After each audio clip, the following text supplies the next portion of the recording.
Hi everyone, स्वागत है आपका अपने YouTube channel study IQ with Kavita ma'am पे। गाइज हमारे इस चैनल पे जो है सी टेट की टीजीटी एसएसटी की सीरीज चली हुई है और सी टेट एनसीईआरटी को फॉलो करता तो एनसीईआरटी की बुक हमने जो चलाई हुई है इसमें। और गाइज ये 6 स्टैंडर्ड की हिस्ट्री की बुक है, उसका 5th चैप्टर करने वाले हैं। इससे पहले के चैप्टर मैं ऑलरेडी इस पे यूट्यूब पे डाल चुकी हूँ, तो जिन्होंने वो नहीं देखे हैं पहले उनको जरूर देखें, ठीक है, क्योंकि उसके बाद ही आपको नेक्स्ट चैप्टर समझ में आएगा। और ज्योग्राफी की मैं ऑलरेडी 6th की फिनिश कर चुकी हूँ और 7th की चली हुई है, ठीक है। तो आप अपने उस पे ज्योग्राफी, जिन्होंने ज्योग्राफी पढ़नी है वो ज्योग्राफी को जाके पढ़ सकता है। और ये किसी भी कंपटीशन की तैयारी कर रहे हैं ना, उसमें भी एनसीईआरटी फॉलो होती है, तो इसमें से क्वेश्चन इसी में से क्वेश्चन पूछे जाते हैं, तो उन उन लोगों के लिए भी काफ़ी हेल्पफुल रहने वाली है। चलिए चलते हैं, आज हम टीजीटी हिस्ट्री का हम 5th चैप्टर कर रहे हैं। चैप्टर क्या है? राजा राज्य, राजा राज्य और एक प्राचीन गणराज्य है, ठीक है। देखो, राजा राजा राज्य और ये प्राचीन गणराज्य होता क्या है? राज्य है, अगर कोई राज्य है तो उसका राजा होगा, ठीक है।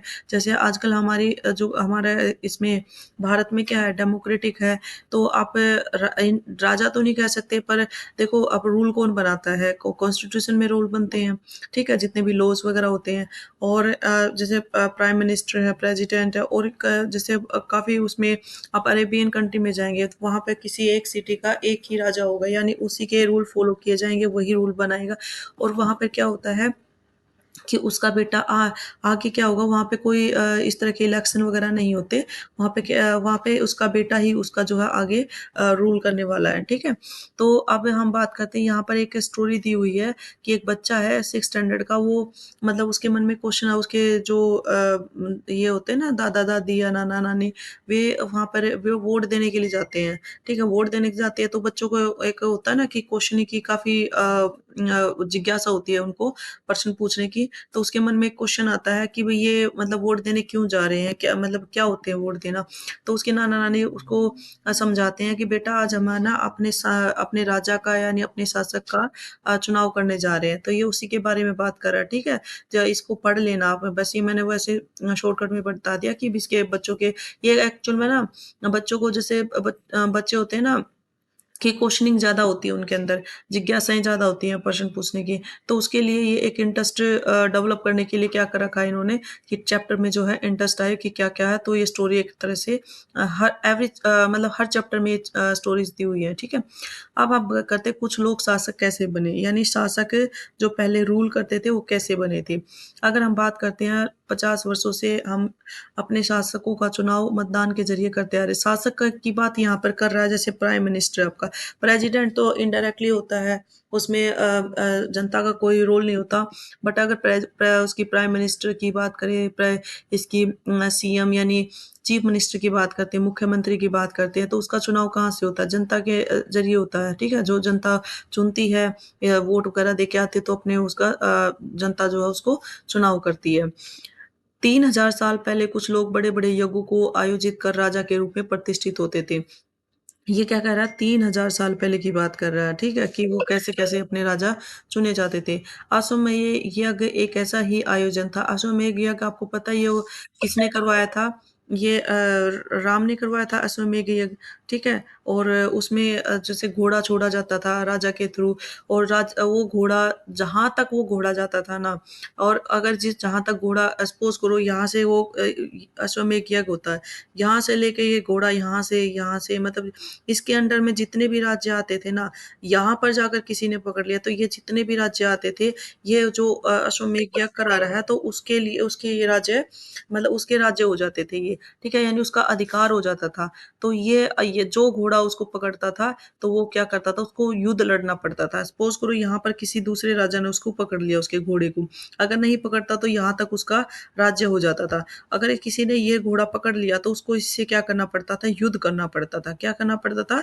युद्ध करना पड़ता था। तो फिर युद्ध में जो भी जीता था तो फिर उसके राज्य हो जाते थे। तो अब बात करते हैं, जैसे इसमें यही चीज़ दी हुई है कि भई घोड़ा है, दूसरे राजा ने वो रोका तो उसे महाश्वमेध करने वाले राजा से क्या करना पड़ता था? युद्ध करना पड़ता था। ठीक है? इसका मतलब क्या होता है कि अश्वमेध करने वाला जो राजा होता है, वो क्या होता था? सबसे शक्तिशाली यानी पावरफुल होता था। क्योंकि घोड़ा वही छोड़ेगा जिसके अंदर पावर होगी। ठीक है? वो दूसरे उससे क्यों पंगा लेगा वो? ठीक है? तो उन राजाओं को यज्ञ में आमंत्रित किया जाता था। यह यज्ञ विशिष्ट पुरोहितों द्वारा। अब यज्ञ आपको पता ही है कि कोई पुरोहित मतलब कोई विख्यात पंडित होगा वही तो करेगा ना। ऐसे-वैसे तो कोई पंडित करे नहीं गा जब एक राजा ये करवा रहा तो, ठीक है? उन्हें जो भी आज भी आप देखते हो कोई पूजा करवाते हैं, तब पूजा के करवाने के बदले में उसको दान, दक्षिणा, जो भी फ्रूट वगैरह जो भी आपसे बनता है, आप उसको गिफ्ट उपहार में देते हैं, ठीक है? अश्वमेध करने वाला राजा बहुत शक्तिशाली माना जाता था। यज्ञ में आमंत्रित सभी राजा उसके लिए उपहार लाते थे। यानी जब वो अश्वमेध यज्ञ करता था ना, तो उसके लिए क्या करते थे गिफ्ट्स वगैरह लेके आप भी कहीं पे जाते हैं, आप सपोज़ करो आप किसी की पार्टी में जाते हैं, ठीक है? कोई शादी में जाता है, कोई बर्थडे पार्टी में जाता है, कोई किसी और ओकेज़न पे जाता है, किसी के घर का मुहूर्त है, उस पे जाता है। तो आप खाली हाथ थोड़ी जाते हैं, वहाँ भी तो आप कुछ न कुछ वो लेके जाते हैं ना। आप पूजा पे जाते हैं, वहाँ भी फ्रूट्स वगैरह यानी मिठाई वगैरह कुछ तो साथ लेके जाते हैं ना, वही सेम चीज़ था। जो भी राजा आता था, वो उसके लिए लेकर आता था, गिफ्ट्स वगैरह लेके आता था, ठीक है? आयोजन में मुख्य स्थान राजा का होता है, उसे राज सिंहासन या बाग की खाल के एक विशेष आसन ये आप अंडरलाइन करना, ठीक है? कि राजा का जो सिंहासन है और क्या होता था बाग की खाल के विशेष आसन पे बिठाया जाता था उसको युद्ध क्षेत्र बाग देखो बाग बाग की खाल पे बिठाया जाता था? क्योंकि बाग की खाल क्या होता था? बाग क्या होता है? चीता। चीता क्या काफ़ी पावरफुल होता है, ठीक है? तो उसको ये बताने के लिए कि भई आप जो है आप ये अश्वमेध कर रहे हैं और उसको बाघ की खाल में बिठा रहे हैं, यानी तू भी पावरफुल है, तो इसीलिए उसको क्या करते थे, उसका सिंहासन पे बिठाया जाता था, उसके लिए एक स्पेशल आसन बनाया जाता था उसके लिए। इस क्षेत्र में राजा का सारथी भी उसका सहचर होता था, ठीक है? युद्ध क्षेत्र में सारथी आपने देखा होगा ना, जैसे आपने महाभारत सब लोग महाभारत के बारे में जानते हैं। महाभारत में सारथी का मतलब क्या होता है? कृष्ण ने क्या किया था? अंग्रेज उसका सॉरी कृष्ण ने क्या किया था अर्जुन का सारथी तो बना था जो उसको रथ को खींचता है, रथ को चलाता है, उसको बोलते हैं सारथी, ठीक है? तो उसने क्या किया था उसका सारथी मतलब उसका सहचर होता था। यज्ञ के अवसर पर वह राजा की विजयों और अन्य गुणों का भी गान करता था। पहले के क्या होते थे जैसे उसको सारा क्योंकि सारथी होता था वो साथ में युद्ध में जाता था, युद्ध में साथ रहता था, ठीक है? या रथ को खींचता था, तो उसे सारी उसको जितनी भी उसकी विजय राजा की विजय हुई है, उसके जितने भी गुण स उनका क्या करता था वो बखान करता था। राजा के जितने भी रिलेटिव्स थे, उनकी जितनी रानियाँ थी, उसके जितने भी बच्चे थे, ठीक है? पुत्र थे, वे क्या करते थे वो ये भी साथ-साथ में छोटे-छोटे अनुष्ठान कराते रहते थे। अब देखो अब आजकल क्या होता है न्यूक्लियर फैमिली हो रही है, ठीक है? पहले जॉइंट फैमिली थी तो सभी जो आयोजन होते थे, जितने भी पूजा वगैरह जो भी फंक्शन्स करते थे वो इकट्ठे करते थे। आजकल न्यूक्लियर फैमिली हो रही है। सपोज़ करो एक जगह मम्मी-पापा रह रहे हैं, एक जगह बेटा रह रहा है, एक जगह दूसरा बेटा रह रहा है, तो वो क्या करते हैं जहाँ रहेगा वो अलग-अलग जगह अपनी पूजा-पाठ करवाते हैं। वही सेम आज आज ये पहले की उसको ना आज के उससे थोड़ा-सा आप मतलब एक अगर कोरिलेट करके चल सकते हैं। जैसे आजकल न्यूक्लियर फैमिली है, वो क्या करते थे कि राजा के जितने भी रिलेटिव्स थे, उसकी रानियाँ थी। अब आजकल कोई रिलेटिव आपके लिए तो नहीं करता ना कि भई आपका कोई सपोज़ करो आपका कोई भाई है, वो पूजा करेगा तो अपने लिए करवाएगा ना, वो उसके लिए थोड़ी कराएगा कि भई मेरा भाई है जो वो तरक्की करे या मेरा भाई वो कामयाब हो जाए या मेरे भाई को ये मिल जाए, उसके लिए कोई पूजा नहीं करता। लेकिन पहले क्या होता था, सगे-संबंधी भी जो है उसकी विजय का बखान करने के लिए, उसकी विजय के लिए उसकी जो छोटे-छोटे पूजा-पाठ जो है उसके कराते रहते थे। सारे आमंत्रित राजाओं का काम सिर्फ़ बैठकर यज्ञ की पूरी प्रक्रिया को देखना होता था। राजा के ऊपर पुरोहित आप भी किसी के घर जाते हैं, आप किसी पूजा में जाते हैं, तो वो आप क्या करते थे? उनकी पूजा में शामिल होते हैं। आप देखते हैं कि कैसे-कैसे पूजा हो रही है। अब मेन तो जो पूजा करवा रहा है वही पूजा पे बैठता है ना, बाकी लोग तो शामिल होते हैं उस पूजा में। राजा के ऊपर पुरोहित पवित्र जल के छिड़काव के साथ-साथ अन्य कई अनुष्ठान करते थे। आपने भी देखा होगा जैसे पूजा करने से पहले एक पंडित क्या करता है, वो गंगा जल का छिड़काव करता है कि उसको पवित्र करने के लिए। विष और वैश्य जैसे सामान्य लोग उपहार लाते थे, जिन्हें पुरोहित शूद्र मानते थे, उन्हें कई अनुष्ठानों में शामिल नहीं किया जाता था। ये अंडरलाइन कर लेना। ये जो विष और वैश्य है ना, उसके लिए क्या करते थे, उपहार लेकर आते थे। लेकिन जो पहले आपने देखा होगा ना कि जाति का काफ़ी वो माना जाता था। अगर बात माने आज से 50-60 साल पहले की बात माने तो अब आज भी लोग क्या करते थे उस पे मतलब जाति प्रथा काफ़ी वो थी कि जाति अगर जैसे निम्न जाति के लोग जो है और जो उच्च जाति के लोग होते हैं, पंडित हैं, बनिए हैं, जितनी भी हाई जो ऊपर की जाति होती हैं, वो अपने साथ बैठाना पसंद नहीं करते थे। उनसे उनको मतलब घर के बाहर ही या घर के दरवाजे पर ही ऐसे मतलब रखते थे, तो उनको अपने साथ बैठाना पसंद नहीं करते थे, ठीक है? तो ये चीज़ें उस टाइम पे भी थी, वो जो पंडित थे वो क्या करते थे, उनको शूद्र मानते थे, यानी निम्न जाति का मानते थे, वो अपने साथ उसको बिठाना पसंद नहीं करते थे। अब आता है 4 सामाजिक वर्ग कौन-कौन से थे? ब्राह्मण, क्षत्रिय, वैश्य और शूद्र। ये पूछा जाता है कि बताइए कि सामाजिक वर्ग जो है कौन-कौन से थे? तो इसको अंडरलाइन कर लेना। ब्राह्मणों का क्या अब ये इसमें ये दिया हुआ है कि ब्राह्मणों का काम क्या था, क्षत्रिय का क्या था, वैश्य का क्या था, शूद्र का क्या था। तो इसमें यही चीज़ दी गई है, ब्राह्मण क्या करते थे जो वेदों का वेद जानते थे, पूजा-पाठ करते थे, ठीक है? यज्ञों का आयोजन करते थे, ये तो ब्राह्मणों का काम था। और उनके जो क्षत्रिय थे, क्षत्रिय देखो नाम से ही पता चला क्षत्रिय, क्षत्रिय जो युद्ध वगैरह करते थे, युद्धों का में काम करते थे, ठीक है? आप जितनी भी जैसे क राजा-महाराजा को देखते हैं, वो क्या थे? क्षत्रिय थे। और उसकी लोगों को मतलब क्या करते थे, उनकी रक्षा करने का काम करते थे। और वेश्या का काम होता था कि जैसे कि आपका जैसे एक राजा है, राजा जैसे एक ब्राह्मण है, ब्राह्मण तो पूजा-पाठ करता है, एक राजा है, राजा के राज्य में क्या होता था, ब्राह्मण तो पूजा का काम करते थे, पूजा-पाठ वगैरह का। जो क्षत्रिय थे उसमें जब भी राजा को उसमें जाते थे ना युद्धों में जाते थे, तो क्षत्रिय उनके लिए क्या करते थे, लड़ाई लड़ते थे। उसके उसके उसमें युद्ध में शामिल होते थे, ठीक है? और लोगों की रक्षा करते थे, जो भी आक्रमण करते थे। वेश्या का काम होता था जो राज्य में जो भी खेती वगैरह करना, पशु वगैरह पालना व्यापार वगैरह जो मतलब क्षत्रियों में जो वेश्याओं में भी ना अलग-अलग तरह के लोग थे। कोई व्यापार करता था, कोई पशुपालन करता था, कोई खेती करता था। और शूद्रों का काम क्या होता था, वो जितने भी अन्य वर्ग यानी ये जो शूद्र थे ना, ये क्या करते थे, ये सेवा करते थे।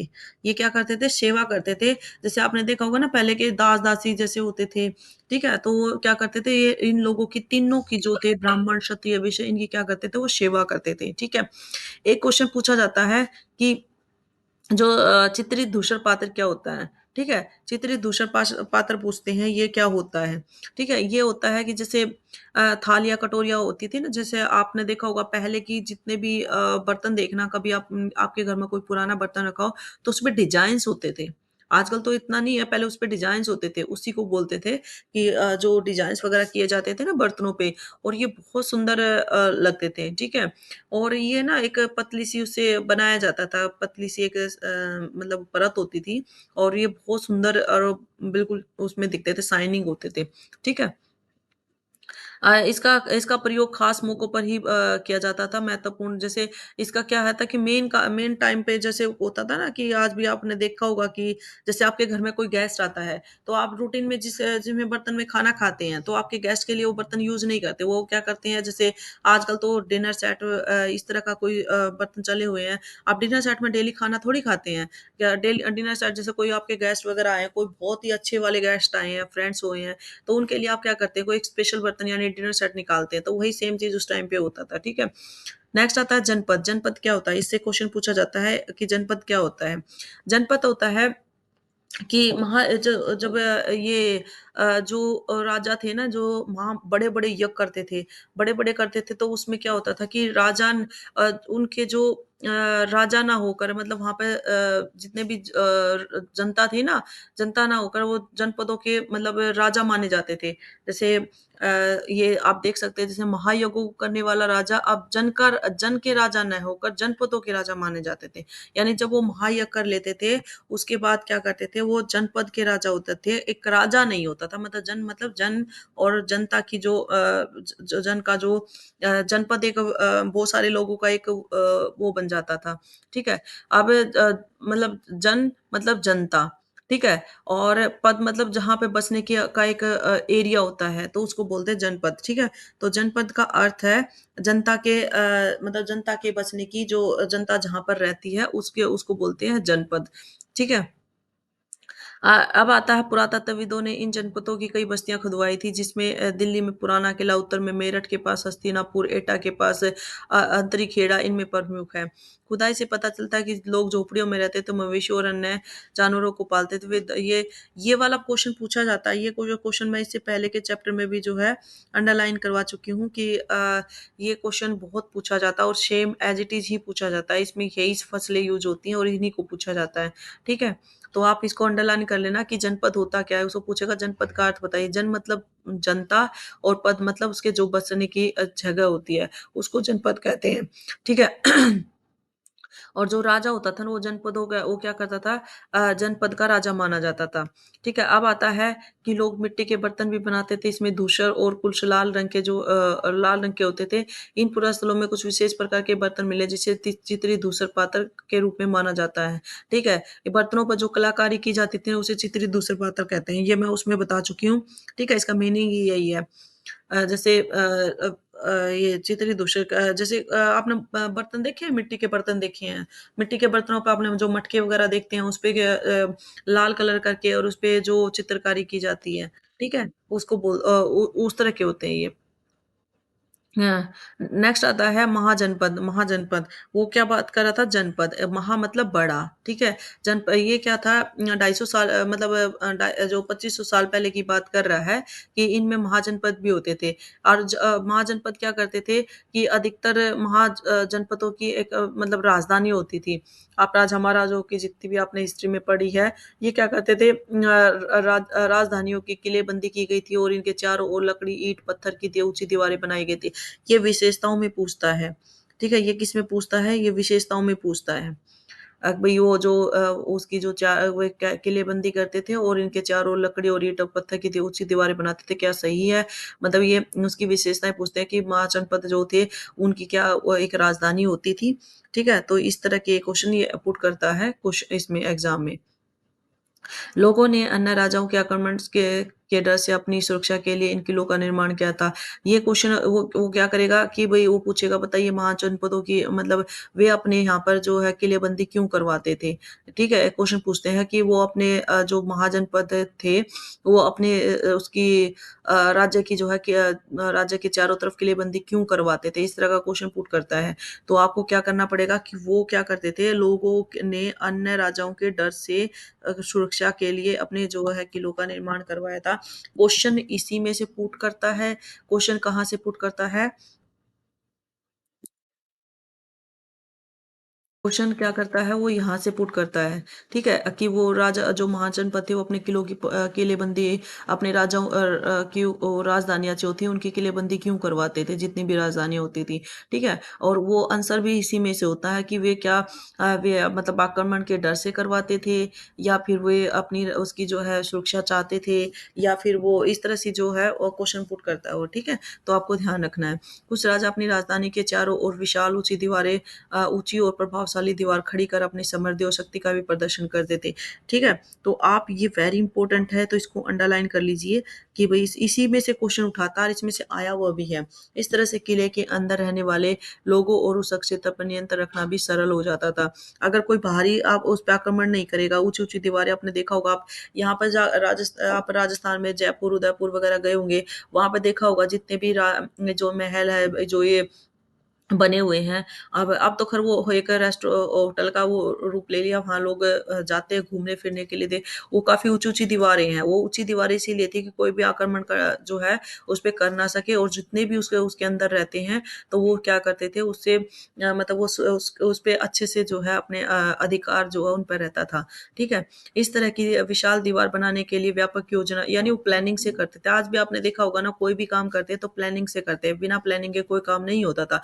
दूसरा रीज़न भी इनका ये था कि जो ऊँची दीवारें होंगी तो वो यहाँ खड़े हो गए ना, दूर से देख सकते थे कि क्या कोई आक्रमण करने वाला तो नहीं है, ठीक है ना? तो इस विशाल दीवार बनाने के अच्छा लाखों की संख्या में ईंटों और पत्थरों का इंतज़ाम करना होता था। हज़ारों स्त्री-पुरुष और बच्चों ने अपना अथक परिश्रम किया था, इसके लिए संसाधनों की आवश्यकता पड़ती थी। आपको बस यहाँ तक अंडरलाइन करना है, ये क्वेश्चन पूछा जाता है, ठीक है? तो इसी में से क्वेश्चन पूछा जाता है और इसी में से आप आंसर दिया जाता है, ठीक है? वेरी इंपोर्टेंट क्वेश्चन है, तो आप इसको कर लेना। तो अब आता है आपका नेक्स्ट आता है राजा सेना रखने लगे थे सिपाहियों को नियमित वेतन देकर पूरे साल रखा जाता था। कुछ भुगतान संभवतः आहत सिक्कों के रूप में होता था। यानी आहत जो सिक्के वगैरह होते थे ना, तो कुछ तो सिक्कों के लिए किया जाता था, कुछ उनका रहने-खाने का इस तरह का जो है अरेंजमेंट उसके साथ किया जाता था। अब ये कर होता है टैक्स। कर क्या होता है? टैक्स। भई टैक्स क्या होता है? अब वहाँ पर जितने भी जो वो राजा थे ना, तो वो क्या करते थे टैक्स वसूल करते थे। आज भी देखते हैं ना कि गवर्नमेंट टैक्स वसूल करती है, आपका इनकम टैक्स है, आप आजकल तो जीएसटी वगैरह भी है, तो आप कोई भी सामान खरीदने जाते थे, आपने देखा होगा कि आपका मेकिंग चार्ज वगैरह होता है, आपका जीएसटी है, एसटी है और आपका ये मतलब एक एक जो स्टेट है वो अपना अलग से लगाता है, जीएसटी आपकी सेंट्रल लेवल पे लगती है, ठीक है? तो ये सारा क्या होता है कि अपना आपका टैक्स होता है। तो उस टाइम पे भी क्या होता था राजा अपने उसको राज्य को विशाल बनाने के लिए अपने उसको और पैसा उसके पास आए तो उसके लिए टैक्स लगाता था, ठीक है? क्योंकि उसको सेना की ज़रूरत होती थी उसे रक्षा करने के लिए, उसको एक विशाल राज्य की ज़रूरत होती थी, उसे सुख सुविधाओं और काफ़ी कुछ मतलब उसको सेना की को खाने-पीने का देने के लिए उसको क्या होता था टैक्स वसूल करना पड़ता था। ठीक है, कुछ संसाधन उसको जुटाने पड़ते थे। तो वो क्या करता था टैक्स वसूल करता था। अब टैक्स वसूल करता था महाजनपदों के राजा लोगों द्वारा समय-समय पर जो है उपहारों पर निर्भर न रहकर अपने क्या करते थे वो खाली एक गिफ्ट पे नहीं रहता था। एक एक बात बताऊँ, गिफ्ट क्या होता था? गिफ्ट आप अपनी मर्ज़ी से देंगे, ठीक है? टैक्स क्या होता है अपना टाइम टू टाइम जाते हैं। अब आप आपके जैसे ये गवर्नमेंट है, अगर यहाँ पर बोल दे कि अपनी मर्ज़ी से आप अपना जो है जितना भी आपसे बनता है आप अपना डोनेट कर दीजिए या अपने उस जो है मतलब अपनी मर्ज़ी से जितना हो सकते हो दे दीजिए। तो क्या गवर्नमेंट के पास कोई पैसा इकट्ठा होगा? नहीं होगा क्योंकि कोई भी अपनी मर्ज़ी से नहीं देता था, ठीक है? तो वो क्या करा उन्होंने क्या किया टैक्स लगा दिया। वो टाइम टू टाइम क्या है वो टैक्स के से गवर्नमेंट के पास पैसा इकट्ठा हो जाता है। अब यहाँ पर क्वेश्चन बनता है ये जो 4 पॉइंट दिए गए ना ये 4 पॉइंट वेरी इंपोर्टेंट है कि टैक्स कैसे-कैसे लगाता है। फसलों पे लगता था, कारीगर के ऊपर लगाता था, जो कारीगर काम करते थे उस पे लगता था। आप आजकल आप कह सकते हो मेकिंग चार्ज। जब भी कोई चीज़ बनाते हैं तो उसको मेकिंग चार्ज बोलते हैं। तो उस टाइम पे क्या होता था जो कारीगर काम करते थे तो उस पे लगाया जाता था। पशुपालकों को जानवर और उसके उत्पाद के रूप में भी कर देना पड़ता था। जो भी पशुपालक थे ना जैसे वो जो भी एनिमल्स वगैरह का जो पालते थे और जो उनका प्रोडक्ट निकलता था, उस पे भी क्या करते थे वो टैक्स लगाते थे। व्यापारियों को सामान पर कर देना होता था। आज भी आपने देखा होगा कि आप जब भी कोई व्यापार वगैरह करते हैं तो उसपे भी आपका टैक्स होता है। आखेटक होता है शिकारी, ठीक है? और संग्राहकों को जंगल से प्राप्त यानी वो जंगल से कोई भी शिकारी जो था वो जो भी इकट्ठा करके लाते थे, उस पे भी जो है टैक्स लगाया जाता था। तो ये वेरी, वेरी इंपोर्टेंट है तो इसको कर लीजिए, ठीक है? वो बहुत ज़्यादा इम्पोर्टेंट है ये। कृषि में परिवर्तन, अब आता है कृषि में परिवर्तन। कैसे-कैसे, क्या-क्या परिवर्तन आए थे? कृषि के क्षेत्र में 2 बड़े परिवर्तन थे। हल के फॉल अब लोहे के बनने लगे थे। ये इम्पोर्टेंट है। अंडरलाइन करना कि कृषि में क्या-क्या परिवर्तन आए थे। हल के फाल किसके बनने लगे थे? लोहे के बनने लगे थे। अब कठोर ज़मीन को जो है लकड़ी के फाल की तुलना में लोहे के फाल से आसानी से जो उसको जोता जा सकता था। ये विशेषताओं में पूछा जाता है कि भई क्या ये होता था कृषि में जो परिवर्तन आए थे, कौन-कौन से परिवर्तन आए थे, लोहे के बनने लगे थे, अब वो फसलें जो है आसानी से जोता जा सकता था, फसलों की इससे उपज बढ़ गई थी, ठीक है? अब आजकल आप देखते होंगे कि नई-नई टेक्निक्स आई हैं, पहले हल से खेती को जोता जाता था, फिर ट्रैक्टर आ गए, फिर उसके बाद दूसरे और कोई सोर्स आ गए थे। आजकल लेटेस्ट मशीन आई हुई हैं, एक-एक टेक्नोलॉजी जो है यूनिक-यूनिक टेक्नोलॉजी आई हुई है। तो वो क्या करते थे उससे मतलब खेती उससे और अच्छे से आपने देखा होगा कि बीज वगैरह हैं बहुत अच्छे से उसको मतलब खेती की उपज को बढ़ाने के लिए यूज़ की गई। व पहले भी ऐसे ही होता था, ठीक है? अब लोहे के फाल आने लगे तो वो डीप तक जो है अच्छे से उसमें जाने लगा और फिर दूसरी चीज़ थी कि लकड़ी क्या होता था कि इतने अच्छे से जो है उसको क्योंकि शार्पनेस इतनी ज़्यादा नहीं होती थी लकड़ी की जितनी लोहे की होती थी, ठीक है? लोगों ने धान के पौधों का रोपण अब क्या करा लोहे के फाल आते ही जो है धान भी उन्होंने उगाना शुरू कर दिया। खेतों में बीज छिड़क कर धान उपजाने की बजाय उन्होंने क्या करना रोपना स्टार्ट कर दिया था। अब आपने देखा होगा कि पहले प्यो तैयार करी जाती है फिर उसके बाद उसको क्या करते हैं उखाड़ कर दोबारा से लगाया जाता है जिससे कि और अच्छे से फसल हो सके। उनका रोपण शुरू कर दिया। अब पहले की तुलना में बहुत ज़्यादा जो है पौधे जीवित रहने लगे यानी अब पौधे जो है बहुत अच्छे से जीवित रहने लगे जिससे पैदावार भी बहुत अच्छे से होने लगे। ये इसका इम्पोर्टेंट है ये, ठीक है? जहाँ से क्वेश्चन बनता है मैं वो बताती चलूँगी। अब आता है मगध। अगर मगध की बात करें तो आज का बिहार मान सकते हैं, बिहार क्या है, आज का जो बिहार है ना उसको पहले मगध कहते थे, ठीक है। अब 200 सालों के भीतर मगध सबसे महत्वपूर्ण जनपद क्यों माना जाता था, क्योंकि एक तो ये है ना गंगा नदी के किनारे पर था, और जो भी नदी के किनारे पे होंगे ना वो काफी उपजाऊ होती है वहाँ की मिट्टी, ठीक है। उपजाऊ होगी तो वहाँ लोग, जहाँ पर देखो पानी की सुविधा थी और जो मिट्टी अच्छी थी, वहाँ पैदावार अच्छी होती थी, तो राजा महाराजा भी है ना वहीं उसी को अपनी एक राजधानी बनाना पसंद करते थे, वहीं मतलब अपना राज्य जो है स्ट्रॉन्ग बनाते थे, क्योंकि वहाँ पे उसको सारी सुख सुविधाएँ जो उनको मिल जाती थी। यहाँ पर क्या होता था कि यातायात के जो है साधन काफ़ी अच्छे से उपलब्ध हो जाते थे। अब यहाँ आपको लर्न करना कहाँ से है, जनपद आज का बिहार है, ठीक है? तो ये था गंगा और सोन नदी। ये एक पूछा जाता है गंगा की सहायक नदी बतानी है, तो ये गंगा की सहायक नदी कौन-सी है? सोन नदी है, ठीक है? क्वेश्चन पूछा गया है। तो यहाँ पर क्या था यातायात और जल वितरण और ज़मीन के उपजाऊ बनाने के लिए महत्वपूर्ण जो है उसके साधन थे। मगध का एक हिस्सा जंगलों से भरा था। इन जंगलों में रहने वाले हाथियों को पकड़कर उन्हें प्रशिक्षित, यानी इसमें क्यों क्यों स्ट्रॉन्ग था यहाँ पे? देखो पहले तो एक तो नदी के किनारे था, यहाँ पर यातायात और जल वितरण और ज़मीन उपजाऊ, ये तीनों कारण तो मैं पहले बता चुकी हूँ। दूसरा कारण था कि यहाँ पर ना जंगल थे, और जंगली जो हाथी होते थे ना उनको ट्रेनिंग वगैरह दे के उसको क्या करता था, सेना में शामिल किया जाता था, जिससे कि वो और अच्छे से उसकी सेना स्ट्रॉन्ग हो जाए, ठीक है? जंगलों से घर, गाड़ियाँ और रथ बनाने के लिए लकड़ी, यानी उनको जो जितने भी जो सोर्स होते थे, जो उसमें युद्ध में काम आने वाले थे, हथियार उनसे जो है भाले वाले भी बनाए जाते थे, ठीक है? लकड़ी वगैरह है, रथ वगैरह तैयार किए जाते थे उनसे, ठीक है? ये तो ये चीज़ें सारी उसके अंदर आती थी। फिर आता है इस क्षेत्र में लौह अयस्क की खदानें हैं। आपने बिहार में देखा होगा ना, बिहार, झारखंड, ये इधर क्या है कि लोहे की खदानें थी, और लोहा उसमें आपको जो हथियार वगैरह बनाने के लिए, ठीक है, उसमें काम आता था। मगध में शक्तिशाली राजाओं की बात करते हैं। 2 शक्तिशाली राजा थे, बिंबिसार और अजातशत्रु, ठीक है? जनपदों को जीतने के लिए ये हर संभव साधन अपनाते। महाजनपद एक और महत्वपूर्ण साधन उन्होंने अपने, ये अंडरलाइन करना, ये क्वेश्चन पूछा जाता है कि जो मगध में जो शासक थे वो कौन थे? बिंबिसार और अजातशत्रु थे, ठीक है? उन्होंने अपने नियंत्रण का क्षेत्र इस उपमहाद्वीप के उत्तर पश्चिमी भाग तक फैला लिया था। बिहार में राजगृह, अब बिहार जो राजगृह है ना, ये इसकी राजधानी थी मगध की, ठीक है? ये आजकल जो ये थी ना, इसको याद रखना कि जो मगध की राजधानी कौन-सी थी, ये थी राजगृह, ठीक है? ये क्वेश्चन पूछा जाता है, ये 2 क्वेश्चन पूछे जाते हैं कि बताइए मगध के जो शक्तिशाली राजा थे, बिंबिसार और अजातशत्रु थे, और जो मगध की राजधानी क्या थी? राजगृह। कई सालों तक मगध की राजधानी रही थी, बाद में इसको मतलब बात करें तो पाटलिपुत्र, यानी आज का जो पटना है उसको बना दिया गया था। 2300 साल से पहले की बात करें तो मैसिडोनिया का राजा सिकंदर विश्व विजय करना चाहता था। जो ये ना वर्ल्ड हिस्ट्री में आता है, ठीक है? जो मैसिडोना था ना, ये कहाँ का राजा था? ये मैसिडोनिया का राजा था सिकंदर। सिकंदर आपने पता ही होगा कि सिकंदर जो है पूरे वर्ल्ड पर विजय पाना चाहता था। उसकी एक मतलब इच्छा थी कि वो पूरे वर्ल्ड को जो है जीतना चाहता था। ठीक है? पूरी तरह से सफल न होने पर वह क्या करा, उसने मिस्र और पश्चिम एशिया के कुछ राज्यों को जीतता हुआ भारतीय उपमहाद्वीप में व्यास नदी के, वो ये क्वेश्चन पूछा जाता है कि ऐसा कौन-सा राजा है, ऐसा कौन-सा राजा था जो मिस्र और उसने जो है मिस्र, ठीक है? मिस्र को और ये इजिप्ट, मिस्र है ना? इजिप्ट बोलते हैं जिसको, और पश्चिमी एशिया के कुछ राज्यों को जीतता हुआ उपमहाद्वीप के, ये व्यास नदी तक पहुँचा था। कहाँ तक पहुँचा था? ये वेरी इंपॉर्टेंट है कि सिकंदर कहाँ तक पहुँचा था? व्यास नदी के किनारे तक आ गया था वो, और उसके आगे क्या था कि इन्होंने आगे एंटर नहीं करने दिया था। जो उस टाइम पे राजा था ना, उसने जो है उसको वहीं से भगा दिया था। जब उसने मगध की ओर कूच करना स्टार्ट किया ना, तो उन्होंने, उसके जो सिपाहियों ने इनकार कर दिया कि भई तुझे अंदर नहीं आने देंगे, ठीक है? वहाँ पे जो खड़े थे। इस बात से अब एक बात बताइए, इंडिया पाकिस्तान का बॉर्डर है, जो इंडियन जो आर्मी खड़ी है, क्या वो पाकिस्तान को एंटर करने देगी? तो वही सेम आप मान के देखो कि उन्होंने जितने भी उसके जो सोल्जर्स थे, उन्होंने उनको मना कर दिया था कि भई आप अंदर नहीं आ सकते। इस बात से भयभीत थे कि भारत के शासकों के पास पैदल रथ और हाथियों की बहुत बड़ी सेना थी।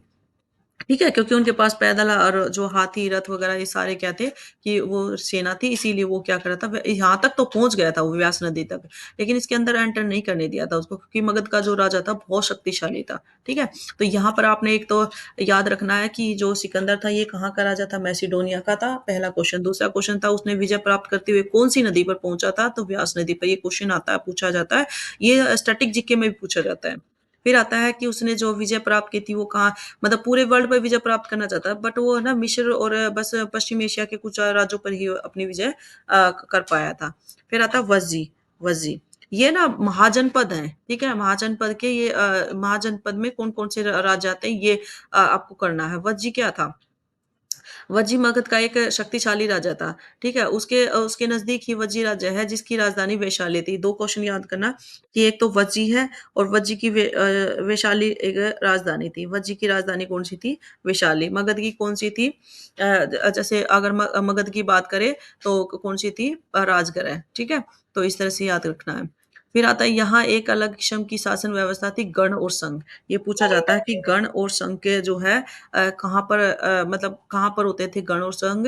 ये वज्जी में होते थे। वज्जी की राजधानी याद रखना है और ये क इसमें क्या होते थे? गण और संघ होते थे। गण और संघ में कई शासक होते थे, उनमें से प्रत्येक व्यक्ति राजा कहलाता था। यानी आजकल का अगर बात करें भारत की, भारत में देखते होंगे जितने भी स्टेट है उनका एक मुख्यमंत्री होता है, ठीक है? और अगर जैसे उसकी बात करते हैं, गाँव में देखा होगा ना एक सरपंच होता है, स्टेट की बात करें तो मुख्यमंत्री होता है, ठीक है? और उसकी नेशनल की बात करें तो प्रधानमंत्री। तो ये चीज़ें क्या थी? ये एक आप उस टाइम से कोरिलेट करके देख सकते हैं कि गण क्या होता था, हर गण का एक अपना राजा होता था, ठीक है? और वे क्या करते थे, जितने भी जो राजा जितने भी यज्ञ वगैरह करवाते थे ना, तो उनको संपन्न करने के लिए वो क्या करते थे, साथ बैठते थे, ठीक है? और ये क्या करते थे सिर्फ आप आज क्या करते हैं, आज देखा होगा कि कोई भी काम करना है तो उसमें क्या करते थे वो एक मतलब बातचीत करते थे, वाद-विवाद करना जो भी होता था, तो वो एक साथ करते थे कि क्या करना है, कैसे करना है। आज भी देखा होगा ना आप बोलते हैं कि मीटिंग बिठाई है, जैसे बात करते हैं कि उसके जो मुख्यमंत्री है उसने जितने भी एमएलएज़ वगैरह, एमपी वगैरह हैं, तो उनकी क्या करता है वो एमएलएज़ की मीटिंग बिठाता है, भई कहाँ पर कैसे-कैसे, क्या-क्या प्रोग्रेस चल रही है, क्या करना है, क्या नहीं करना, उसपे आर्गुमेंट आपने संसद में देखा होगा कितना आर्गुमेंट होता है, कितनी बहस होती है, वही सेम चीज़ें आप को कई बार है ना चीज़ों को कोरिलेट करके पढ़ना सीखो। उससे क्या होगा अच्छे से लर्न हो जाएगा। जो आजकल जो प्रैक्टिकल लाइफ़ है ना वो हिस्ट्री पे बेस्ड है। देखा आप देख सकते हो कि हिस्ट्री में भी ऐसे ही बातचीत होती थी, वाद-विवाद होते थे, बहस होती थी, वही सेम चीज़ आज भी है, ठीक है? शत्रुओं के आक्रमण से निपटने के लिए वे मिलकर चाहे अब आपने देखा होगा यहाँ पर भी आप जब पाकिस्तान कभी भी एंटर करता है सॉरी जब पाकिस्तान कोई भी अटैक करता है, कहीं से भी आतंकवादी अटैक करते हैं, तो आपने देखा होगा कि उसपे कोई भी आप जैसे उसमें पुलवामा अटैक हुआ था, ठीक है? तो उसमें क्या हुआ था आपने देखा था फैब में हुआ था ना, तो उसमें क्या क्या हुआ था वो सर्जिकल जो वो स्ट्राइक करी थी, वो किस लिए की थी? वो ऐसे ही तो करी की थी, वो पहले ऐसे ही चर्चाएँ वगैरह करके भई ऐसे तो मतलब काम चलने वाला नहीं है, अगर ऐसे ही रोज़ के अटैक करते रहे तो हमारा देश कैसे भई मतलब सुरक्षित महसूस करेगा। तो ये चीज़ें उस टाइम पे भी थी और आज भी वही सेम चीज़ है, ठीक है? अब आता है कि जो वज्जी है वो दीन निकाय से लिया गया है। ये जो वज्जी है ना, ये जो वज्जी है ये दीन निकाय से लिया गया है। ये क्वेश्चन भी आता है। दीन निकाय क्या है? एक बौद्ध ग्रंथ है, ठीक है? ये पूछा जाता है कि बताइए कि दीन निकाय क्या है? एक बौद्ध ग्रंथ है और जो वज्जी संघ है वो दीन निकाय से लिया गया है। और इसमें दीन निकाय में क्या है कि बुद्ध के जो है ना बहुत सारे जो भी उसने बातें बताई थी ना उसका बखान किया गया है, उसकी व्याख्या की गई है।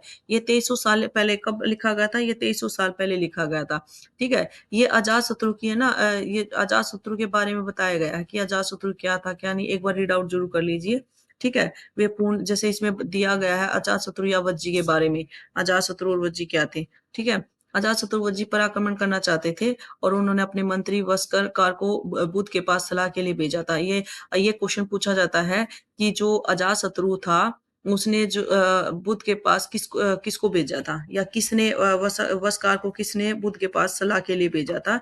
तो अजातशत्रु ने भेजा था, ठीक है? ये अंडरलाइन कर लेना। बुद्ध ने उनसे पूछा कि वज्जी सभाएँ नियमित रूप से होती हैं, उसमें से मतलब उसके बारे में पूछा कि भई आप जब आपके पास कोई आता था, आप पहले पूछते हैं ना कि वहाँ पे क्या हाल-चाल है, किस तरह से है, क्या सब काम अच्छे से चल रहा है, कि सब चीज़ें नियमित रूप से हैं, नहीं है? तो उन्होंने कहा वज्जी वासी जो है तब तक उन्नति करते रहेंगे जब तक कि वे पूर्ण और नियमित सभा करते रहेंगे। यानी उन्होंने उसको एडवाइस दी थी कि आपस में मिल-जुल कर काम करो, पारंपरिक नियमों का पालन करो, बड़ों का सम्मान करो, समर्थन और उनकी बातों पर ध्यान दो। यानी जितने जो बड़े लोग कहते हैं ना देखो बड़ों के पास एक्सपीरियंस होता है। जब भी वो कोई चीज़ बताते हैं ना तो वो अपने एक्सपीरियंस से बताते हैं और जो जो उन्होंने फेस किया है, तो वो क्या करेंगे, वो चाहते हैं कि जो उनके आने वाले जिससे को भी वो एडवाइस दे रहे हैं, वो फेस ना करें उन चीज़ों को, ठीक है? तो इसीलिए उन पे ध्यान रखना चाहिए। वज्जी महिलाओं के साथ ज़ोर-ज़बरदस्ती नहीं करेंगे और उन्हें बंधक नहीं बनाएँगे। शहरों गाँव में चित्तों का भी रख-रखाव करेंगे और मतलाउल बिल जो होते हैं ना, उनका संभान करेंगे और आने-जाने वाले पर जो है कोई रोक नहीं लगाएँगे। ये चीज़ें ना उन्होंने जो है उसके पास सलाह के लिए गया था ना, बुद्ध के पास सलाह के लिए गया था, तो ये उसको कहा गया था कि भई तुम ये चीज़ें करो, ठीक है? कई शक्तिशाली राजा इन जंगों को जीतना चाहते थे और इसके बावजूद भी उनका राज्य अब से लगभग 1500 साल पहले तक चलता रहा। उसके बाद गुप्त शासकों ने गण और संघ पर विजय प्राप्त कर उन्हें अपने राज्य में शामिल कर लिया था। यानी वे उन्होंने क्या किया था, जो गण और संघ थे ना छोटे-छोटे, उन पे क्या उनको पहले क्योंकि एक गण जीता, फिर एक से दूसरा जीता, दूसरे से ऐसे करते-करते वो पावरफुल होते चले गए थे। तो गाइज़ ये था आपका एक 6 स्टैंडर्ड की बुक का चैप्टर था, ठीक है? तो ये मैंने अपनी तरफ से कंप्लीट करा दिया है, तो आप एक बार एक्सरसाइज़ ज़रूर करिए, ठीक है? और ये इम्पोर्टेंट जो डेट्स दी हुई है ना, एक बार इसको रीड आउट ज़रूर करिए, इसमें पूछ लेता है, जैसे आप ये दीन निकाय की बात करता है, तो 2300 साल पहले थी, महाजनपद कब आए थे, नए शासक कब आए थे, गण और राज्य कब आए थे, ठीक है? तो ये चीज़ें इसकी दी हुई हैं, तो आप एक बार इसको अच्छे से कर लेना, ठीक है? जो भी नए हैं, वो अपने चैनल को सब्सक्राइब कर लीजिए और अपने दोस्तों के साथ शेयर कीजिए, जिससे उन्हें घर बैठे जो है उनकी तैयारी अच्छे से हो जाए। और चैनल को सब्सक्राइब, लाइक, शेयर और बेल आइकन दबाना ना भूलें, जिससे आने वाली वीडियो का नोटिफ़िकेशन आपको मिलता रहे। Thank you guys.